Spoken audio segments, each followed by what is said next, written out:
Hello everyone, welcome to this week's Investment Trends where we discuss the latest news in the stock market and the economy. So for this week, the news headline was the big beautiful bill. So on Thursday morning, the House of Representatives passed a new tax and spending cuts bill that is now on its way to the Senate. So a couple notable items that were in this bill. First and foremost, the tax brackets that were passed in 2017 will get an extension. And a couple other things that President Trump campaigned about that made its way into the bill. So one of the things that it has in there is no federal taxes on tips and overtime pay. And also one of the things he talked about was trying to eliminate taxes on Social Security.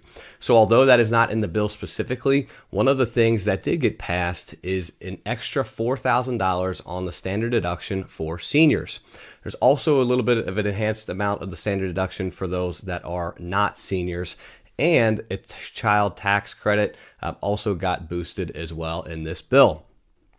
The other side of the coin was the spending. So there were two Republican holdouts that voted no against the bill. And the reason being was that they felt like the spending cuts did not go far enough. The majority of the spending cuts will be made on Medicaid, where they're trying to eliminate fraud and waste.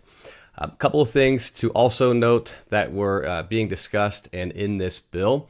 One of them was the SALT cap. So Republicans in high tax states were trying to push that SALT limit higher from $10,000, and they were able to accomplish their goal. So one of the compromises that was made is they boosted the state and local tax deduction up to $40,000.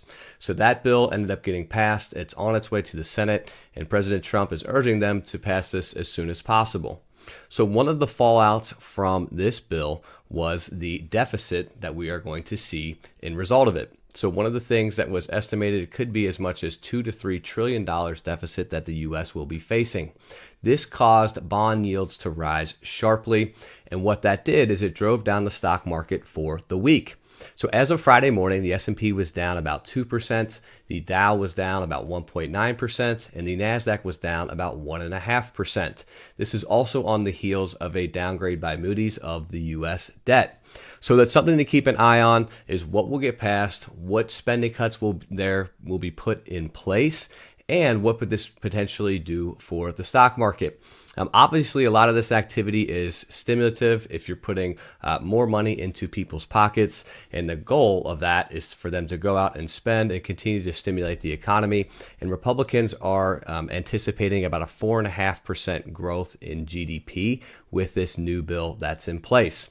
So it's still to be determined. There's a lot of hurdles that this bill could see once it gets to the Senate, as they'll have to go line by line and really start to examine the spending cuts that would be made. A couple of things to keep on your radar as well, as they did eliminate some energy credits.